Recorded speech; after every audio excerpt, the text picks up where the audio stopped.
இப்போ வந்து இதோட எக்ஸசைஸ் பயிற்சி வந்து நம்ம பார்க்கலாம் எப்படி ஓதணுன்றது வந்து ஸா அலிஃப் ஜபர் ஸா தால் ஜபர் தா ஸாத ஹா அலிஃப் ஜபர் ஹா ஃபா ஜபர் ஃபா ஹா ஃப தா அலிஃப் ஜபர் தா பா ஜபர் பா தா ப ஜீம் அலிஃப் ஜபர் ஜா ஹா ஜபர் ஹா தால் ஜபர் தா ஜா ஹத ஹா அலிஃப் ஜபர் ஹா சீன் ஜபர் சா பா ஜபர் பா ஹா சப जीम पेश जू नून अलिफ ज़बर ना हा पेश हु जुनाहु शीन अलिफ ज़बर शा रा ज़बर रा बा ज़बर बा शारब फ़ा ज़बर फ़ा रा अलिफ ज़बर रा गैन ज़बर गा फ़राग हा अलिफ ज़बर हा दाल ज़बर दा ऐन ज़बर आ हा द ऑफ अलिफ ज़बर आ ता ज़बर ता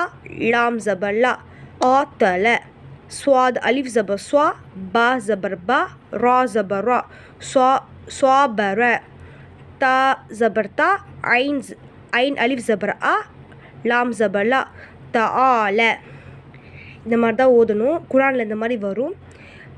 நம்ம வந்து இந்த மாதிரி தான் ஓதணும் இன்ஷா அல்லாஹ். இப்போ வந்து இது வந்து எழுத்து கூட்டி படிக்கிறது வந்து எப்படி நான் சொல்லிட்டேன். இப்போ வந்து எழுத்து கூட்டாமல் எப்படி படிக்கணும் அப்படின்னு நான் சொல்கிறேன். நான் வந்து ஓதி காமிக்கிறேன்.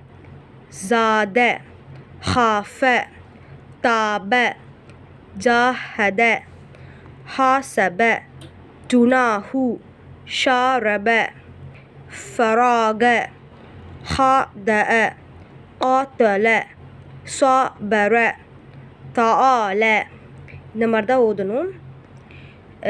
குரானில் வந்து இந்த மாதிரி நிறைய வேர்ட்ஸ் வரும். அப்போது வந்து நடுவில் இந்த மாதிரி வரும். அப்போது நம்ம வந்து இந்த மாதிரி வந்துச்சு. இப்போ வந்து சட்டம் வந்து குரான்லேயே நம்ம கண்டுபிடிக்கலாம். அந்த மாதிரி இருந்துச்சுன்னா அலிஃப்க்கு பக்கத்தில் வந்து ஜபர் இருந்துச்சுன்னா அது அலிஃப் மத்தா அது மாதிரி நம்ம வந்து கண்டுபிடிக்கலாம். இது வந்து இந்த சட்டம் வந்து ஈஸி தான். நம்ம குரான் வந்து நம்ம ஓதும் போதே நமக்கு வந்து தெரியும்.